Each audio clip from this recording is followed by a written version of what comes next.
Jackie Robinson broke through the color barrier when he became the first black athlete to play Major League Baseball in the 20th century, when he walked onto the field for the Brooklyn Dodgers in 1947. He set an example for many other young children and proved to them that anything is possible.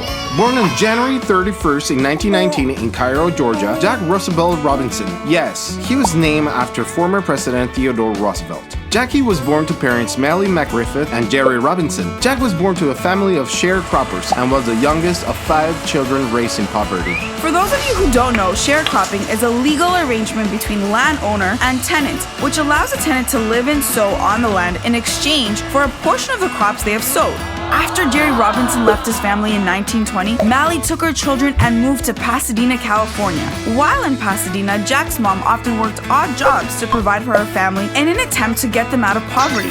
Growing up in poverty as a minority in a prosperous neighborhood meant that Jackie and his friends were often excluded from many recreational activities. This led him to join a local gang in hopes that he would be accepted and understood. Luckily, Jack's friend Carl Anderson persuaded him to abandon it, and thank God for that, or this video might have sounded very different. Jackie attended John Muir High School in Pasadena, California, and later Pasadena Junior College, where he was an amazing athlete and proficient in 4 sports: football, basketball, track, and baseball. He was even crowned the region's MVP in baseball in 1938. Jackie's older brother Matthew encouraged him to pursue his talent and admiration of sports, and Jackie did just that when he attended UCLA and became the university's first student ever to win varsity letters in 4 sports. In his senior year, he later met his future wife, Rachel Eisen, who at the time was a UCLA freshman and was familiar with his athletic career. In the spring of 1941, despite his success in athletics, Jackie was forced to drop out of UCLA due to financial hardship and was not able to graduate. He then took an assistant athletic director job with the government's National Youth Administration, or the NYA, in Atascadero, California.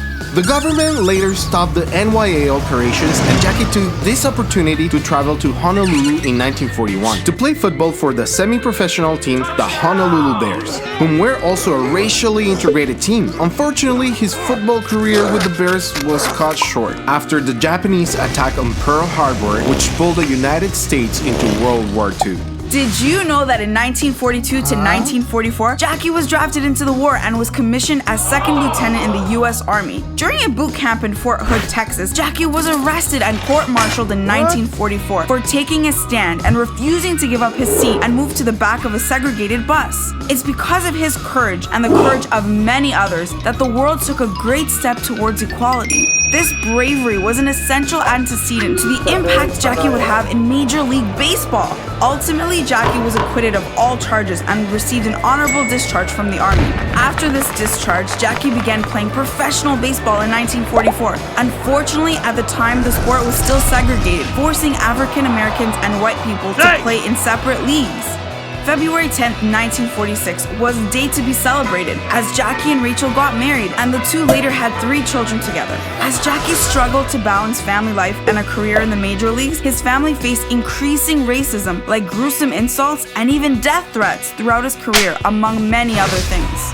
Jackie began playing in the Negro Leagues, but this was short-lived as he was soon chosen by Branch Rickey, president of the Brooklyn Dodgers, to help integrate Major League Baseball. In 1946, he joined the all-white Montreal Royals, a farm team for the Brooklyn Dodgers. For those of you who are not baseball aficionados like us, a farm team is a team whose job is to train young players and get them ready to play on major teams. Ricky knew Jackie would face vile racism and made Jackie promise not to fight back when confronted with this racism. This racial abuse continued throughout his career with the Brooklyn Dodgers. Many of his teammates objected to having an African American on the team. Even the crowd would sometimes mock and taunt Jackie. The poor guy and his family even received threats. Despite the disgraceful behavior of those around him, Jackie kept his head high and continued to blow others away with his talent. He had an incredible start with the Royals, leading the International League with a .349 batting average and a .985 fielding percentage. His outstanding year finally led to his promotion to join the Dodgers. On April 15, 1947, Jackie made history as the first black athlete to play Major League Baseball. He debuted on the world stage, playing his first game for the Brooklyn Dodgers at Ebbets Field. Robinson continued to experience so much racial harassment, most notably by the Philadelphia Phillies and their manager Ben Chapman. During a notorious game against Philadelphia, Chapman and his team shouted vulgar terms at Robinson from their dugout. Talk about poor sportsmanship.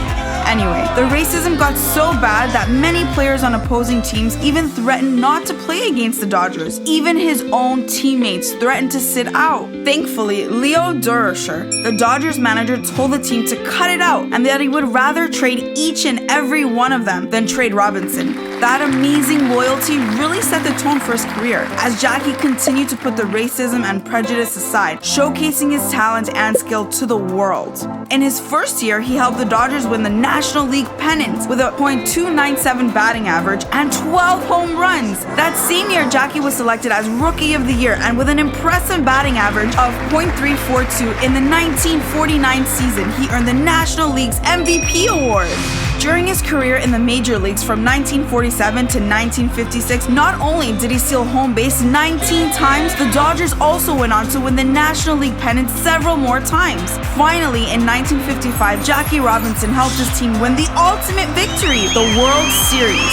He also achieved these impressive stats throughout his career.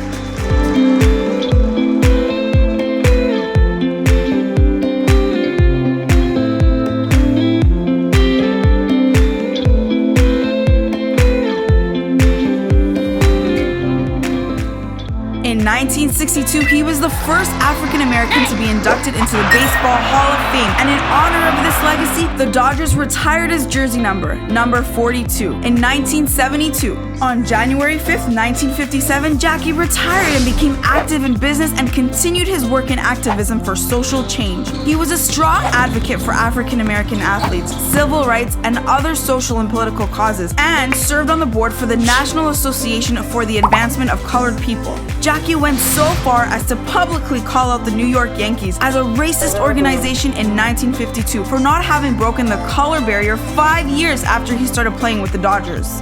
Jackie struggled his entire life for equality and to abolish racism. He set an example for us all in the life that he led. Jackie tragically died from heart problems and complications due to diabetes on October 24, 1972 in Stamford, Connecticut. Like Jackie, our next star had her share of struggle with racism in her professional sporting career. Jackie moved to California as a child, while this legendary all-star attempted to kickstart her tennis career as a wildcard entry in the back of the West Classic in Oakland, California, but was ultimately denied due to age eligibility. She said, quote, "I've grown most not from victories, but setbacks. If winning is God's reward, then losing is how he teaches us," end quote. Find out who said this inspirational quote next time, right here.